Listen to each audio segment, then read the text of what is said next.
மத்திய கிழக்கு பகுதியிலிருந்து தற்போது மீண்டும் ஒரு பரபரப்பான செய்தி வந்திருக்கின்றது. கடந்த 37 நாட்களுக்கு மேலாக ஈரான் மீதான அமெரிக்கா மற்றும் இஸ்ரேலினுடைய தாக்குதல்களின் காரணமாக ஈரான் ஸ்ட்ரெய்ட் ஆஃப் ஹோர்முஸ் நீரிணையை தொடர்ச்சியாக கப்பல்களினுடைய போக்குவரத்தில் இருந்து தடை செய்து வைத்திருந்தது. குறிப்பாக முற்றுமுழுதாக இந்த பாதை மூடப்படாமல் இருந்தாலும் அமெரிக்கா மற்றும் அதனுடைய சார்பு நாடுகளுக்கும் இஸ்ரேலுக்கும் இந்த பாதை தொடர்ச்சியாக மூடப்பட்டிருந்தது.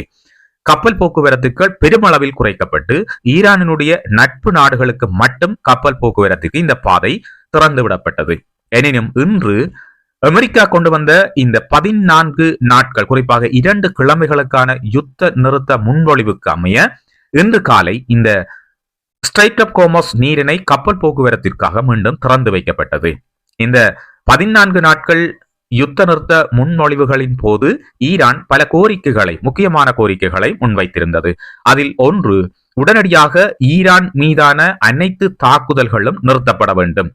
இரண்டாவது கோரிக்கையாக ஸ்ட்ரெய்ட் ஆஃப் ஹோர்முஸினுடைய அதிகாரம் ஈரானினுடைய கைகளில் இருக்க வேண்டும் என்பதை உறுதிப்படுத்த வேண்டும். மூன்றாவதாக, ஈரானினுடைய யுத்தத்தை தொடர்ந்து இதன் தொடர்ச்சியாக ஆரம்பிக்கப்பட்ட ஏனைய யுத்த களங்களிலும் இந்த யுத்த நிறுத்தம் உடனடியாக மேற்கொள்ளப்பட வேண்டும் என்ற ஒரு கோரிக்கையை முன்வைத்திருந்தது. இதைவிட பல கோரிக்கைகள் முன்வைக்கப்பட்டது. இதில் முக்கியமான கோரிக்கைகளாக, முதன்மையான கோரிக்கைகளாக இவை இருந்தன. அப்படியானால் இந்த 14 நாட்களுக்கான யுத்த நிறுத்தம் இன்றுதான் ஆரம்பிக்கப்பட்டது. மாலை அளவில் ஏன் இதை ஈரான் உடைத்துக் கொண்டது, அல்லது ஏன் இந்த கோரிக்கைகளிலிருந்து ஈரான் பின்வாங்கியது? எண்ணெய் கப்பல்களின் போக்குவரத்துக்காக திறந்துவிட்ட ஸ்ட்ரெய்ட் ஆஃப் ஹோர்முஸை ஏன் மீண்டும் மூடியது? இதற்கான முக்கியமான காரணம், இஸ்ரேல் தொடர்ச்சியாக லெபனான் மீது தாக்குதல்களை நடத்தி கொண்டிருக்கின்றது.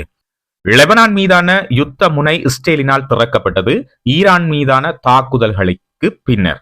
அதாவது லெபனான் நாட்டிலிருந்து ஹெஸ்புல்லா அமைப்பானது ஈரானுக்கு ஆதரவாக இஸ்ரேலின் மீது ராக்கெட் தாக்குதல்களை மேற்கொண்ட பின்புதான் லெபனானின் மீது ஒரு யுத்தத்தை ஆரம்பித்தது இஸ்ரேல். அதனால் ஈரான் தொடர்ச்சியாக சொல்லி வந்தது இந்த அனைத்து தாக்குதல்களும் நிறுத்தப்பட வேண்டும் என்று. ஆனால் இஸ்ரேல் பார்த்தீங்கன்னா தொடர்ந்தும் தாக்குதல்களை லெபனான் மீது நிகழ்த்தி கொண்டிருக்கின்றது. இங்கு இன்றைய தாக்குதல்களில் லெபனானில் அதிகமான மக்கள் பாதிக்கப்பட்டிருப்பதாகவும் சொல்லப்படுகின்றது. இந்த அடிப்படையில் தான் ஈரான் தற்பொழுது உடனடியாக ஸ்ட்ரெய்ட் ஆஃப் ஹோர்முஸ் கப்பல்களினுடைய போக்குவரத்திற்கு தடை செய்யப்படுகின்றது என்று சொல்லியிருக்கின்றது. அது மட்டுமில்லாமல் ஈரானினுடைய அறிவுறுத்தல்களை மீறி இந்த வழியினூடாக பயணிக்கின்ற கப்பல்கள் மீது தாக்குதல்கள் நிகழ்த்தப்பட்டு அவை அழிக்கப்படும் என்று சொல்லி உடனடியாக ஈரான் சொல்லி இருக்கின்றது. ஆகவே ஈரானினுடைய இந்த அறிவுறுத்தல்களின் பின்னர் உடனடியாக கப்பல்களுக்கான போக்குவரத்து ஸ்ட்ரெய்ட் ஆஃப் ஹோர்முஸில் மீண்டும் நிறுத்தப்படுகின்றது. ஈரானினுடைய கட்டுப்பாட்டில் தான் தொடர்ச்சியாக இந்த ஸ்ட்ரெய்ட் ஆஃப் ஹோர்முஸ் இருக்கின்றது. பல நாட்களுக்கு பின்பு இன்று இந்த பாதை திறந்து வைக்கப்பட்டது. இதன் காரணமாக உலக சந்தையில் எண்ணெயினுடைய விலை மிகவும் ஒரு குறைவடைந்திருந்தது. பல நாடுகள் இதனால் நிம்மதி பெருமிச்சு விட்டார்கள். ஆனால் மீண்டும் இப்பொழுது சில மணி நேரங்களின் பின்னர் திடீரென ஸ்ட்ரெய்ட் ஆஃப் ஹோர்முஸ் மீண்டும் மூடப்படுவதாக ஈரான் அறிவித்திருக்கின்றது. அதற்கான உண்மையான காரணமாக ஈரான் சொல்வது, இஸ்ரேல் லெபனானின் மீது தொடர்ச்சியாக தாக்குதல்களை நிகழ்த்தி கொண்டிருக்கின்றது. இங்கே மக்கள் மிகவும் பாதிக்கப்படுகின்றார்கள். லெபனான் மீதான தாக்குதல்களை இஸ்ரேல் ஆரம்பித்தது ஈரானின் தாக்குதல்களுக்கு பின்னர் ஈரானுக்கு ஆதரவாக லெபனானிலிருந்து தாக்குதல்கள் மேற்கொள்ளப்பட்டதன் காரணமாகவே இந்த லெபனான் யுத்த முனை இஸ்ரேலால் திறக்கப்பட்டது. ஆகவே இந்த யுத்தமும் ஈரானினுடைய யுத்தத்தோடு தொடர்புடையது. ஆகவே இந்த லெபனான் மீதான தாக்குதல்களையும் உடனடியாக நிறுத்த வேண்டும். அவ்வாறு இல்லை என்னால் மீண்டும் நாங்கள் ஸ்ட்ரெய்ட் ஆஃப் ஹோர்முஸை மூடுவோம் என்று சொல்லி இன்றைக்கு அதையும் செய்திருக்கின்றார்கள். உடனடியாக மூடியிருக்கின்றார்கள். இப்பொழுது இந்த இடத்தில் குற்றவாளியாக வந்து நிற்கப் போகின்றவர் அமெரிக்காவினுடைய பிரசிடென்ட் டொனால்ட் ட்ரம்ப் அவர்கள் தான். ஏனென்றா இதற்கெல்லாம் ஒப்புக்கொண்டுதான் இந்த 14 நாட்கள் யுத்த நிறுத்தத்தை அவர் அறிவித்திருந்தார். ஆனால் மீண்டும் இன்றைக்கு இந்த அமெரிக்காவினுடைய செல்ல பிள்ளையான இஸ்ரேல் தொடர்ச்சியாக இவற்றை ஒன்றையும் காதில் வாங்கிக் கொள்ளாமல் தொடர்ச்சியாக தாக்குதல்களை நிகழ்த்தி கொண்டிருக்கின்றது. இதன் காரணமாக மீண்டும் இன்று மத்திய கிழக்கில் மிகப்பெரிய ஒரு பதற்ற நிலை உருவாகி இருக்கின்றது. வளைகுடா நாடுகளில் இருக்கின்ற பல நாடுகள் இன்று சற்று நிம்மதி பெருமூச்சு விட்டிருந்தன. விமான போக்குவரத்துகளுக்கு அனுமதித்திருந்தன. இந்த பங்கர்களுக்குள்ளே ஒளித்திருந்தவர்களை வெளியில் வாருங்கள் என்று சொல்லியிருந்தன.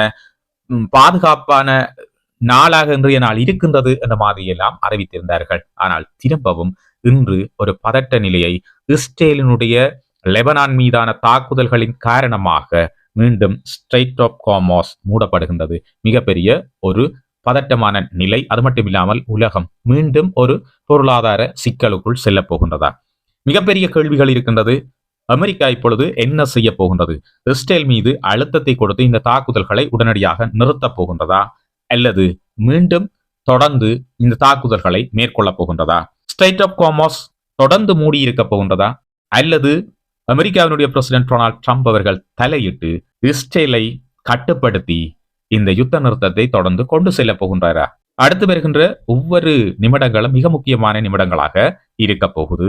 இந்த ஸ்ட்ரெய்ட் ஆஃப் ஹார்மஸ் மீண்டும் மூடப்பட்டதன் காரணமாக அடுத்து வரும் நிமிடங்களில் இடம்பெற இருக்கின்ற முக்கியமான நிகழ்வுகளை உங்களுக்கு உடனுக்குடன் தருவதற்கு காத்திருக்கின்றோம். ஆகவே உலக விவரம் சேனலை சப்ஸ்கிரைப் பண்ணி அந்த பெல் ஐக்கனை கிளிக் பண்ணி ஆல் அண்ட் ஆப்ஷனை கொடுத்து வைங்க. நாங்கள் பதிவிடக்கூடிய உடனுக்குடனான உலக செய்திகள் உங்களை வந்து சேரும். அது மட்டும் இல்லாமல் காணொலி தொடர்பான கருத்துக்களை பதிவிடுங்கள், லைக் பண்ணுங்கள். அது எனக்கு ஒரு சப்போர்ட்டாக இருக்கும். அது மட்டும் இல்லாமல் உங்களுடைய நண்பர்களுடையும் இந்த காணொலியை பகிர்ந்து கொள்ளுங்கள், அறிந்து கொள்ளட்டும் உலகத்தினுடைய நடப்பு என்னவாக இருக்குதென்று. மீண்டும் ஒரு புதிய உலக விவரத்தோடு உங்கள் அனைவரையும் சந்திக்கிறேன். வணக்கம்.